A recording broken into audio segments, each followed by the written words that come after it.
Recibo un cordial saludo, estimada doctora Fátima. En esta ocasión, como representante del Grupo 5, voy a pasar a analizar la casación 1139-2018 Arequipa. ¿Quiénes son las partes procesales? Como demandante, Donato Antezana Sánchez, y como demandada, la Municipalidad Provincial de Arequipa. Ahora bien, centrándonos en el contexto de la obligación, tenemos que todo empieza en 1988, año en el cual Donato Antezana Sánchez celebra un contrato de compra-venta mediante una subasta realizada por la Municipalidad de Arequipa, en la cual adquiere un lote ubicado en la urbanización paisajista por el monto de 1.200.000 intis en ese entonces. La Municipalidad Provincial de Arequipa se compromete a realizar las obras de urbanización y de saneamiento del lugar, esto acreditado mediante el reglamento y la acta de subasta. Sin embargo, la municipalidad no ejecutó la habilitación urbana ni tampoco las obras de saneamiento.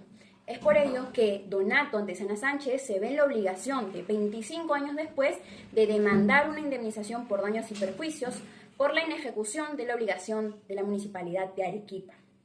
Sobre un resumen del vínculo, es evidente que nos encontramos ante un vínculo de naturaleza contractual en la que se ha producido un daño por la inejecución o la omisión por la parte demandada. Ahora nos vamos a centrar en el análisis de si se configuran o no los elementos de la responsabilidad civil. En primer término tenemos a la antijuricidad. De acuerdo al Instituto Segel, nos menciona que la antijuricidad es aquello que va en contra de la normativa. Por otro lado, la jurisprudencia nos menciona que en la casación 3103-2014 Lima, cuando nos encontramos ante una relación de naturaleza contractual, lo antijurídico será el incumplimiento de las obligaciones que se pactaron en el contrato. En ese sentido, entendemos que la antijuricidad va a ser lo contrario a derecho por el incumplimiento contractual. Tenemos que en el caso presente, el hecho que se ha acreditado es que la Municipalidad de Arequipa no ha cumplido con las obras urbanísticas ni tampoco con el saneamiento, al cual se comprometió en el acta de subasta y en el reglamento de las bases de la misma. Sobre el factor de atribución, Espinosa en el año 2013 nos menciona que es necesario analizar la reprochabilidad de la conducta del agente agresor. En el presente caso, ese análisis se centra en determinar la municipalidad pudo o no pudo cumplir con su obligación, y si pudiendo haberlo hecho, ¿por qué no lo hizo? La respuesta es evidente. La municipalidad, en primer lugar, conocía la obligación a la que estaba sujeta. Segundo, tenía los recursos y la forma de ejecutar dicha obligación. Sin embargo, pese a estas circunstancias, no lo hizo, omitió, no realizó, no ejecutó la obligación a la que estaba sujeta en el contrato que había pactado. Continuamos con el nexo causal. Este está referido a la vinculación que va a existir entre el evento dañoso y el daño producido en la víctima. Es evidente que este está correlacionado debido a la inejecución, al incumplimiento de la municipalidad, se generó una afectación en Donato Sánchez. Por otro lado, tenemos el daño. Ahora vamos a pasar a analizar si es que se cumple tanto daño emergente, lucro cesante y daño moral, que fueron los tres supuestos que pidió la parte demandante. Sobre daño emergente, Sánchez en el año 2021 nos menciona que se va a entender como daño emergente a toda aquella disminución del patrimonio por parte de la víctima. En el presente caso se tiene que el demandante alega que ha pagado un sobreprecio haciendo el cálculo o la comparación del valor del bien actualmente con en el año 1988, que fue en el cual compró esta vivienda. Entonces ha pagado 4 veces más esta vivienda, lo que le ha causado una disminución a su patrimonio, porque tuvo que sacar préstamos personales para poder cumplir con su compromiso, y estos intereses han hecho que se produzca la disminución. Por otro lado, tenemos al lucro cesante. El lucro cesante es definido como aquella utilidad dejada de percibir. Es aquel beneficio futuro que nosotros hubiésemos obtenido si es que no se hubiera causado el hecho o el evento dañoso. En el presente caso, tenemos que el demandante se dedicaba al negocio de las inmobiliarias, mediante las cuales su propósito era adquirir este terreno para su próxima venta. Entonces, en estos hechos, alega que dejó de percibir ingresos por la venta inmediata de este terreno, hecho que va a ser debatido o va a ser estudiado posteriormente para ver qué es lo que dice la Corte Suprema sobre este punto en específico. Ahora bien, sobre el daño moral, también se alega que si bien no tenemos medios probatorios suficientes que puedan demostrar o determinar el daño moral, tal como le menciona Hernández y Pérez en el año 2022, este va a ser subjetivo y va a estar a criterio de los jueces. En el presente caso, los jueces dictaminan que evidentemente el esperar 30 años por el saneamiento o las obras de urbanización han generado en el demandante una angustia y un sufrimiento prolongado que debe ser indemnizado. Sobre la valoración probatoria. La Corte Suprema realiza un análisis exhaustivo y detallado sobre cada medio probatorio que ha sido presentado por ambas partes.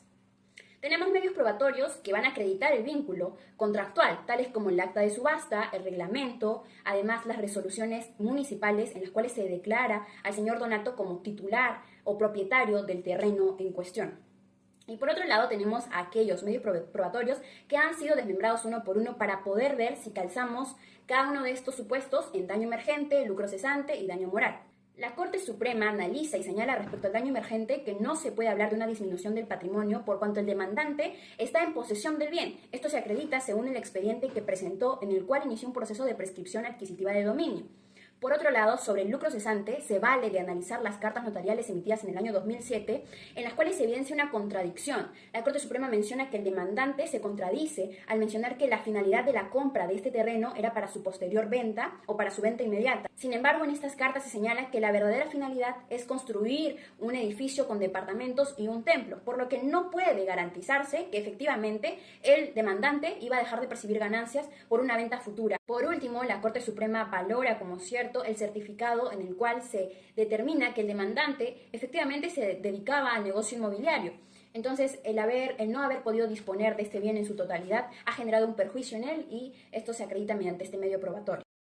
El ratio decidente en el presente caso se desglosa de la siguiente manera. Se declara fundada en parte en los siguientes extremos. Número 1. Se revoca el daño emergente emitido en la sentencia de segunda instancia por cuanto se habría incurrido en motivación aparente y un error en el cálculo, ya que se determinó el daño emergente en virtud a la comparación del valor de la casa actualmente con el valor que tenía en el año en que se vendió. Número 2. Infundado el extremo del lucro cesante. Y número 3, se confirma el valor del daño moral por $20.000, ya que responde a un principio de equidad por todos los daños y la afectación que ha sufrido el demandante.